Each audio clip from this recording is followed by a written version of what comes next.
vários sinais de que a coisa está indo para o buraco, mas, né, as pessoas demoram para agir. Caixa acabando, sendo consumida muito rápido.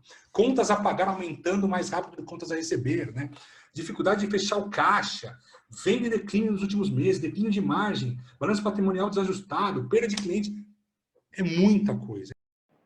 Olá, eu sou Roy Martelanck, da FIA e da FEA USP, e estou trazendo para vocês mais um curso da FIA, desta vez de Turnaround, ou seja, recuperação de empresas. A coordenação específica deste curso cabe ao Estevão Secato Rocha, que é um dos grandes profissionais de turnaround no Brasil.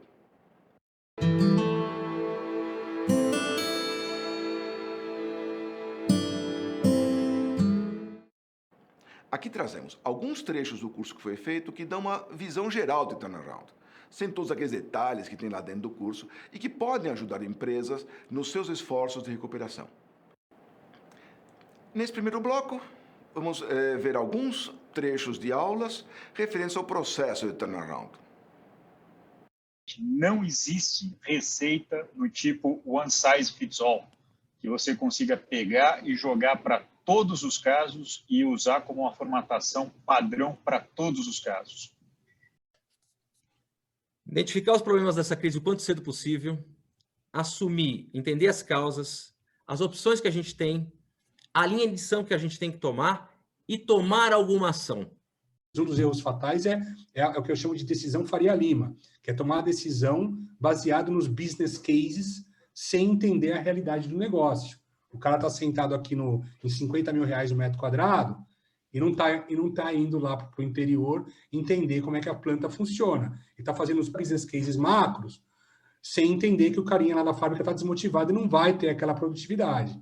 Né? Ah, mas a gente vai, de acordo com o nosso business case, o potential saving é de 15%. Potential saving de quê? Se você não tem gestão ali para fazer isso acontecer, vai ficar no potential, não vai virar saving de verdade. Né? Então, o potential saving, para ele virar saving, depende de pessoas. Tem um pedaço do nosso trabalho que é PMO, mas isso aí é 20% do trabalho.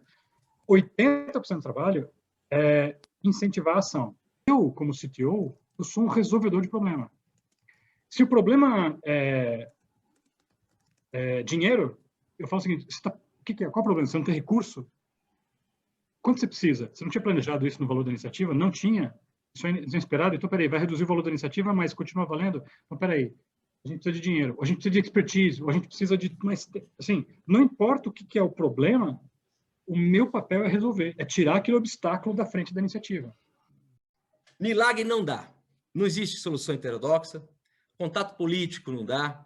Solução tributária salvadora. Eu sei, acho que vocês nunca ouviram falar nisso, mas sempre tem os famosos, né, que aparecem assim, conheço alguém do tributário, dos famosos ICMS da vida que vai salvar você, que tem o crédito, caramba. Existe gente legal nisso? Existe. Mas se tivesse, já devia feito isso antes, não no momento... Douglas, eu conheço um cara que vai trazer dinheiro de fora, só paga aqui um down payment que eu trago. Não, e tem. E tem cara que cai. Não, e tem cara que cai. Esse gestor de pessoas que fazem as tratativas com os stakeholders, eles precisam ter uma característica bastante firme, né? Tem que ser pessoas sensíveis a negociações. Você não pode ter alguém ali que entra maltratando o credor. Eles têm que ser claros, cultos, firmes, experientes, envolvidos com o contexto, perceptivos, pessoas controladas, comunicativas e líderes, né? São algumas características, entre outras inúmeras que não estão aí listadas, que são extremamente importantes para delineamento do perfil desse profissional. Este é o resumo de um curso que levou 40 horas em 10 noites, 100% EAD ao vivo, que trouxe os melhores profissionais de turnaround do Brasil. Nesse próximo bloco são alguns trechos de aula referentes à gestão do caixa na crise. Como é que as empresas fazem para administrar o caixa na hora que a coisa aperta. Por maior que seja o problema, por maior que seja a empresa, por mais adverso que seja a situação da empresa, as pessoas envolvidas no problema entende que o problema da empresa é dinheiro. Se eu tivesse dinheiro, eu não teria nenhum tipo de problema, né? Se eu tivesse o dinheiro desta semana para esta matéria-prima, tudo estaria resolvido. Se eu tivesse o dinheiro dessa semana para o pagamento da minha folha, tudo estaria resolvido. Dentro da governança, eu sugiro aqui a gente ter 2 tipos de comitê. Um comitê tático de caixa. Geralmente, quem está nesse comitê provavelmente meia dúzia de pessoas. O estratégico, você olha em grandes linhas e define em grandes linhas, olha, esse aqui é o cenário que vai acontecer na próxima semana, essa aqui é as nossas ideias de pagamento, com essas prioridades.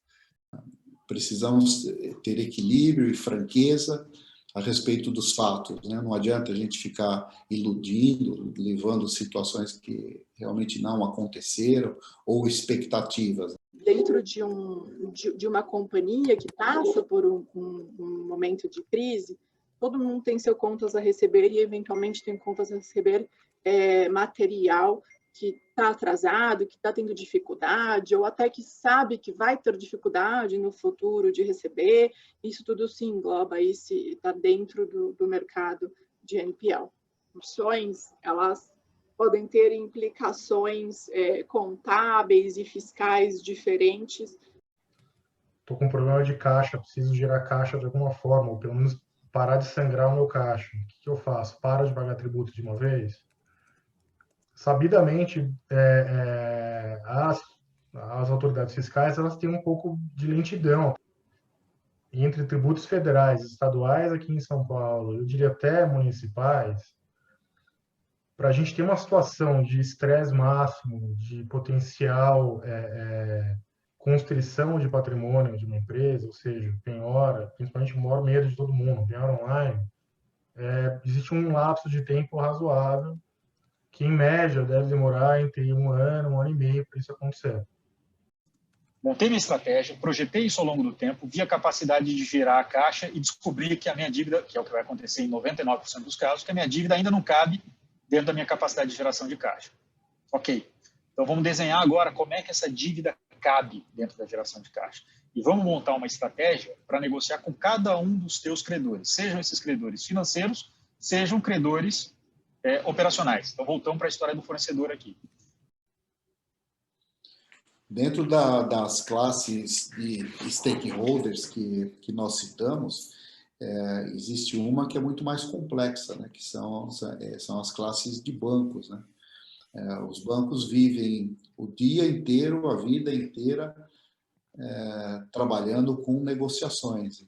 Quanto mais você deve para uma instituição, mais importante você é para essa instituição. Se você é uma empresa que está tratando na área de varejo, não tem nenhuma área técnica especializada do banco para tratar com você, o que vai acontecer? Você criou um default, o banco está te executando, joga para escritórios de cobrança e não perde muito tempo com...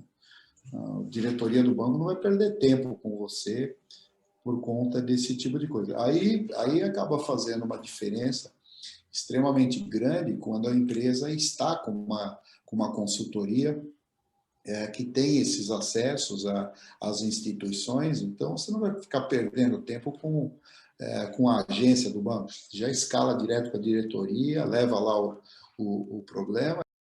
Este curso é apropriado para profissionais de turnaround, é apropriado para empresas que estão em dificuldades financeiras. Se você ou tua equipe precisam de um aprofundamento, de um curso mais longo, de uma pós-graduação, recomendo a pós em Finanças e Eficiência Empresarial, naturalmente da FIA. Neste bloco, alguns trechos da retomada operacional da empresa, tanto comercial, quanto dos negócios, quanto da operação e assim por diante. Como é que você faz para a empresa funcionar melhor? A maior causa das crises empresariais é o quê? É a gestão que manteve a estratégia anterior que não funcionava mais. Ah, mas isso aí é óbvio. Cara, não é óbvio. Em 100% quase dos casos que eu fiz de reestruturação, a gestão manteve a estratégia anterior que não funcionava mais. Nós enxergamos que crise não são os momentos de choque, mas são momentos de muito mais de união, se você enxergar por uma perspectiva positiva. É o momento de enxergar a companhia por um outro viés. O que mais é importante numa empresa, além dela se posicionar rápido, é saber o que falar. E o que mais é importante para as pessoas é assim, as pessoas sabem, os clientes sabem que você vai ter uma crise um dia. Eles vão te perdoar por isso. O que eles não vão te perdoar é se você lidar com essa crise de uma forma desumana ou de uma forma que você está mais preocupado consigo mesmo do que com seu entorno.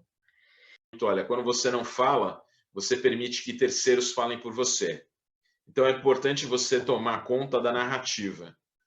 O que você tem que fazer é mais construir e trabalhar no plano de reversão da situação, sabendo que conseguiu identificar quais são as causas das crises e como eliminar essas causas da crise e criar valor. O primer paso de cualquier trabajo es un amplio, demora más o menos una semana, tenemos un sistema que usa inteligencia artificial para eso, hacemos toda una reclasificación contable. Porque si los lanzamientos contables no reflejan la situación patrimonial, tiraríamos conclusiones que son miragens, no existen. Este aqui é o mapa da mina. Se vocês quiserem, olha, Douglas, o que eu posso levar da tua aula aqui? Ó? Tira a foto é disso aqui. Quando pensamos em as alavancas para aumento da rentabilidade, o melhor é, para verlo pictoricamente, o melhor é usar um árvore, neste caso é um árvore de lucro líquido. O que eu sempre entendo como importante não é uma garantia, mas uma vez que você consegue fazer um bom trabalho de ordem operacional, isso facilita bastante a sua vida na hora de você ter credibilidade para poder negociar com bancos. As duas coisas que a gente recomenda para quando uno quer um rápido turnaround de empresas é começar por redução de custos fixos e depois com dimensionamento pessoal. 80% da aumento de produtividade prometido, né, se consegue aproximadamente em 6 meses. É muito rápido e a outra parte interessante é que o investimento necessário é muito baixo. Excessos, mau uso, o que você geralmente faz é fazer um rollout de melhores práticas, você identifica melhores práticas, dissemina as melhores práticas e isso traz ganhos sem necessariamente ter investimentos. Os investimentos são mínimos. Quanto mais gestores eu tenho complexidade e lentidão no processo decisório, né? As reuniões se transformam em assembleias, né? Quanto mais amplo o span de controle, mais ágil é a organização. Para todo e qualquer tipo de empresa que a gente já atendeu, tem um número muito expressivo desses negócios que não consegue, de uma maneira muito disciplinada, enxergar a cadeia do custo da margem. A continuação, a gente gosta de continuar com a parte de gestão de receitas, tanto a parte de avaliação do portfólio, que é bem importante, assim como com precificação, e culminando com algo que é muito mais moroso, né, que é a redução de custos logísticos e distribuição e aumento da produtividade fabril. Então, quando você cria, por exemplo, uma ferramenta que ajuda a melhorar alguma determinada atividade empresarial, e essa ferramenta ela é online e ela é de autoconsumo, ou seja, o cliente vai utilizar essa ferramenta sem a necessidade de interação humana, você cria algo que é escalável. Então, você consegue oferecer para um cliente, para 1.000 clientes ou para 1 milhão de clientes, com uma pequena variação do seu custo operacional. Não existem mais linhas separando o online do offline. Hoje é muito comum ainda a gente ouvir de algumas empresas, isso é online, isso é o pessoal do offline. Os clientes eles não percebem mais isso.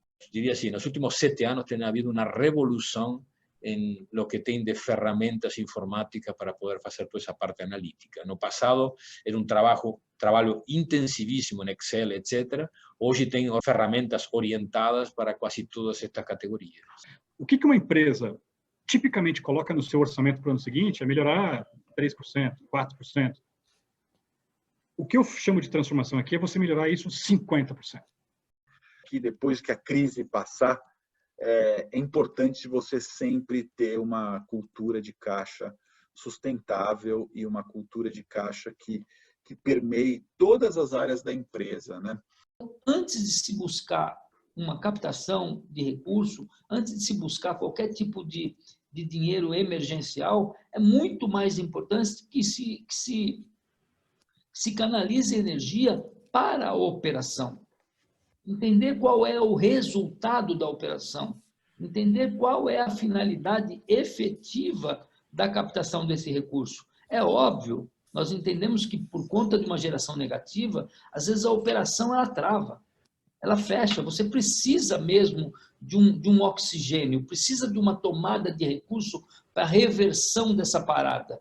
Mas essa tomada tem que ser planejada, porque é só buscar recurso, sem efetivamente curar o paciente, não adianta. Vai chegar um momento que esse recurso vai deixar de existir, vai chegar um momento que esse recurso vai ficar escasso e ele vai ser só mais uma conta vencida.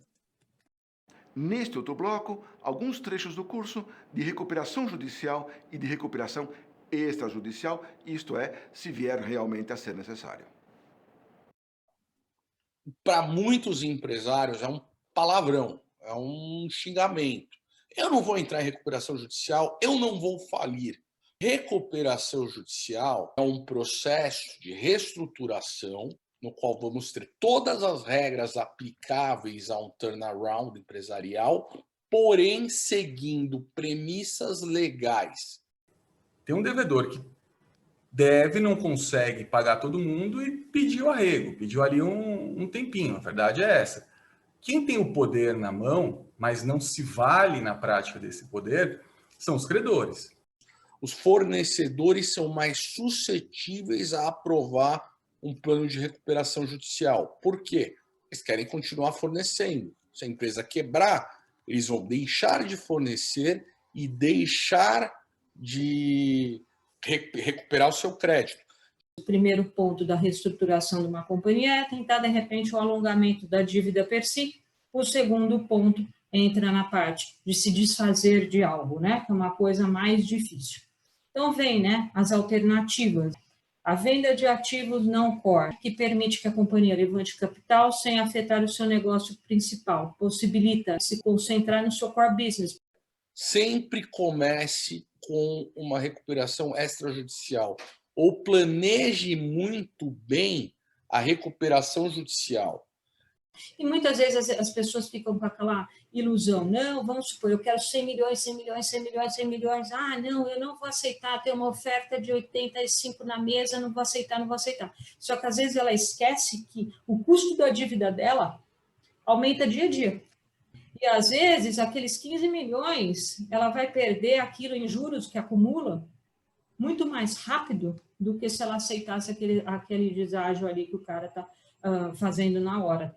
E até porque, né, Fabi, às vezes quando você está nesse processo de venda e perdendo valor numa outra unidade de negócio, você tem que focar o capital de giro nessa unidade que você quer salvar. Exatamente. Né? E a unidade que você está querendo vender vai acabar perdendo valor porque você não está focando nela, não está disponibilizando recurso para ela, vai valer menos ainda. Cada dia ela está perdendo mais valor, né?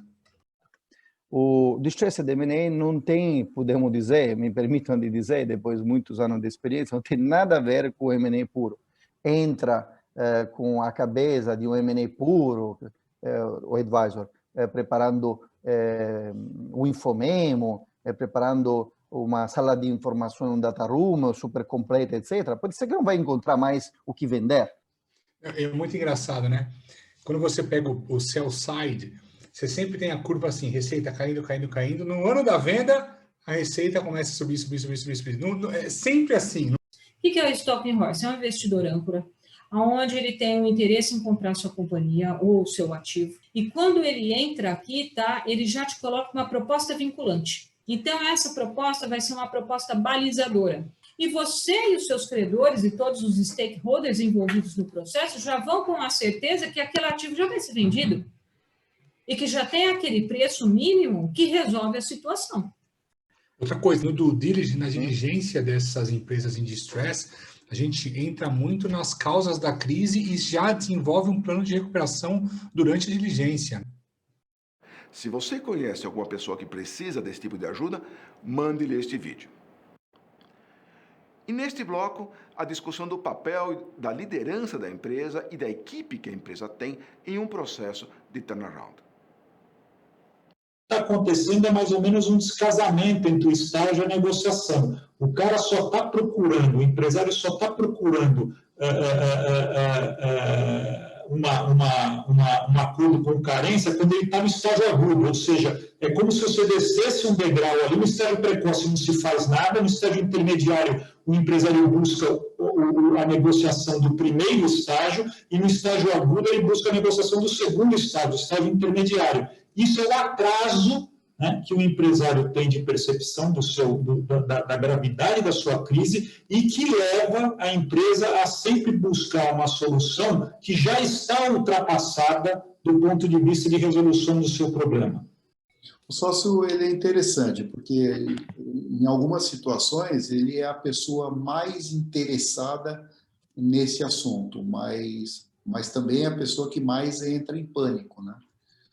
E se abala muito. O CEO está afim de fazer, está afim de enfiar a mão no mangue para catar o caranguejo?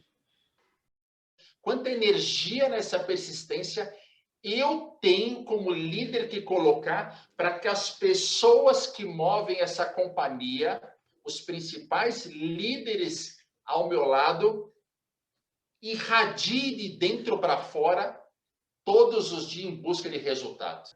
Um espírito de paixão por vencer, paixão por solução, paixão por vencer obstáculo. E isso parte do líder. Um dos aspectos críticos que comentamos é ter uma equipe que depois que comprou saiba fazer o turnaround, porque não adianta ter identificado as razões da crise, identificado os eventualmente para revertê-las, mas depois não sabe executar. Absolutamente. A equipe é fundamental. Pode ser que a resposta seja, olha, dessas 8 pessoas aqui na liderança da companhia, esses 4 aqui vai dar para trabalhar, esses outros 4 aqui não. Então, a gente, ao final da diligência, apresenta isso para o CEO. Falou, CEO, aqui nessas 4 áreas aqui eu tenho um problema. Então, uma diligência de potencial. Onde que está esse potencial? Então, tem 100 milhões aqui em logística, mais 50 milhões em compras, mais 300 milhões no comercial. Então, eu identifico onde está o potencial e também identifico se a liderança da companhia vai ser capaz de tocar aquilo com a gente. Então, a gente define também e entende quem são os líderes, além dos líderes formais, de quem são os formadores de opinião na empresa. A gente, quando entra numa empresa em crise, a gente procura rapidamente mapear para quem que o time de fábrica responde. Também entender quem são os reclamões, né? Quem vai batalhar contra a mudança, para tratá-los de forma diferente também.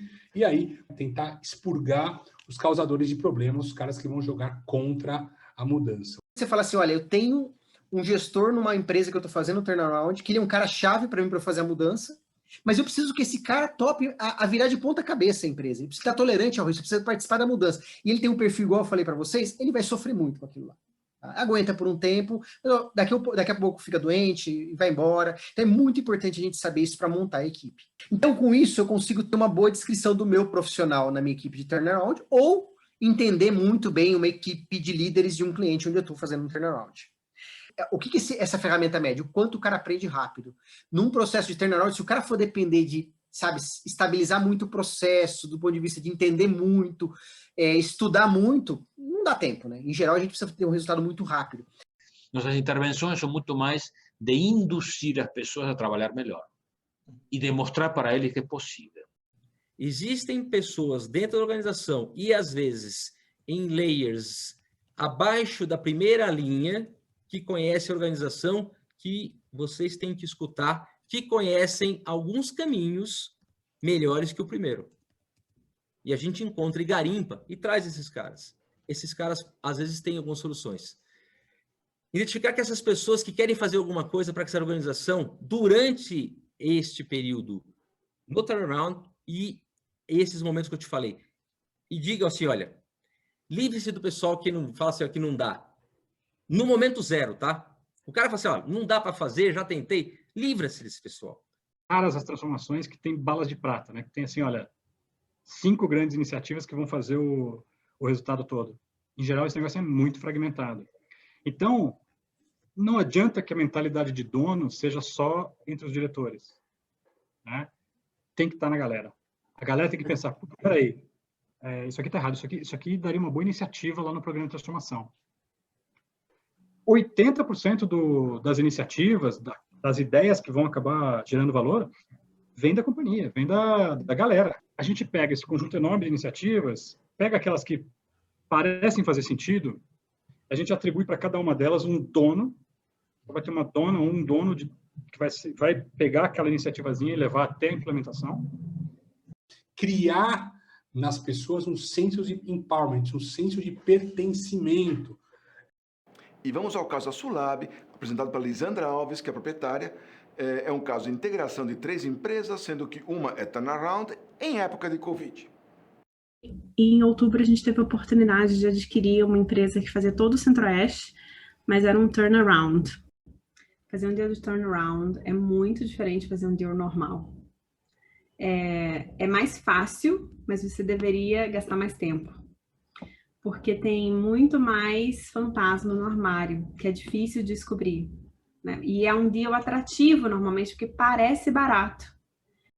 Eu estava ausente de onde eu dava mais valor, porque um dos ativos que dava menos valor no momento precisava de mim para não criar um buraco enorme. Então, a gente trouxe uma consultoria especializada em turnaround. O que a gente fez, né, obviamente, foi priorizar a caixa, né? A gente renegociou o prazo com o fornecedor, nos beneficiamos das medidas do governo, né, e com os bancos de deferir pagamentos de impostos, das nossas linhas de crédito. Eu fiz uma chamada de capital com os investidores. Estar num mercado resiliente acabou fazendo a diferença, e num mercado de saúde, que é algo que não está só perdendo com a crise, né? Nos permitiu ganhar contratos agora no segundo semestre que estão nos fazendo ficar em linha no orçamento que a gente combinou com os investidores antes da crise.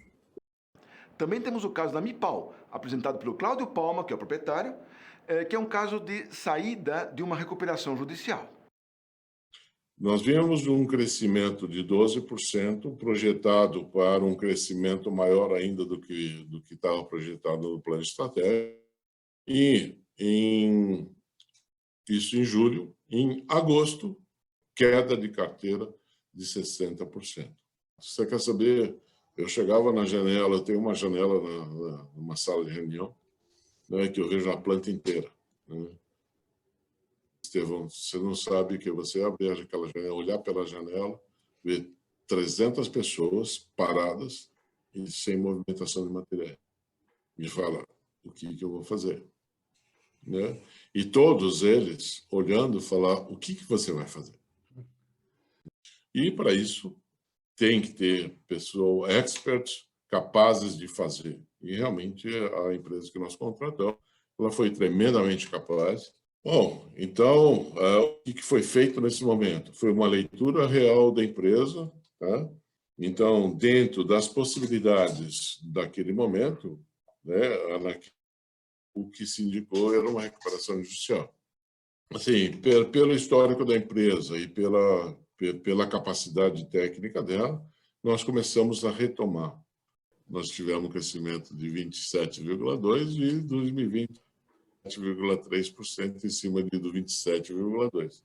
E hoje nós estamos com um EBITDA de 14,5%, ou seja, a capacidade de formação de caixa é muito grande. Temos o caso do Porto de Santos, apresentado por Fernando Biral, que é o CEO do Porto, que é um caso de turnaround em estatal. Quando você entra na empresa, como diretor aí de uma estatal, você não tem como levar uma grande equipe. Mas o funcionário público, ele é estimulado a não fazer nada. Quanto menos ele faz, menos o CPF dele vai estar em jogo. Qualquer coisa que você faça na administração pública, você vai ter questionamentos de vários órgãos, não necessariamente naquele momento, mas no futuro. As pessoas têm medo de assumir responsabilidade de fazer algo novo. Então, se a gente não criasse também um senso de propósito de que a gente estava ali para mudar, não ia dar início a essa mudança, né? A gente precisava reverter a imagem que estava seriamente desgastada, né? Além do desafio financeiro operacional. A gente conseguiu manter um ritmo forte, tá? De crescimento em todas as linhas, sem aumento da tarifa, um aumento da receita na base da cobrança do que a gente considerava devido, que a gente fez um pente fino em todos os contratos de arrendamento. Pelo PIDV, né, nós conseguimos desligar 209 funcionários. E, além disso, nós demitimos outros 53 funcionários na base de esforço jurídico. As pessoas, a aposentadoria delas sumiu, o fundo estava sendo liquidado, revisão dos contratos, fazendo novas licitações, o EBITDA deu um salto, e a gente assumiu o risco dessas reduções, que poderiam ser questionadas, que poderiam ser judicializadas, a gente assumiu 30 advogados concursados, e a gente apelou muito para eles, porque no setor público realmente você tem que fazer a virada trabalhando o dia inteiro com o jurídico do seu lado. Licitamos o STS 14, 14A, que são áreas de celulose, arrecadamos só de outorga 500 milhões e estamos preparando mais 4 leilões. Realmente a virada no setor público ela é muito complicada, né, para se fazer, mas dá, né? Então, acho que assim, a mensagem aqui é que criativamente é possível. Esta edição do Turnaround foi feita em 2020. Todo ano temos 1 ou 2 edições desse curso. Vem fazer parte do Turnaround. Vem fazer parte da busca da eficiência nas empresas.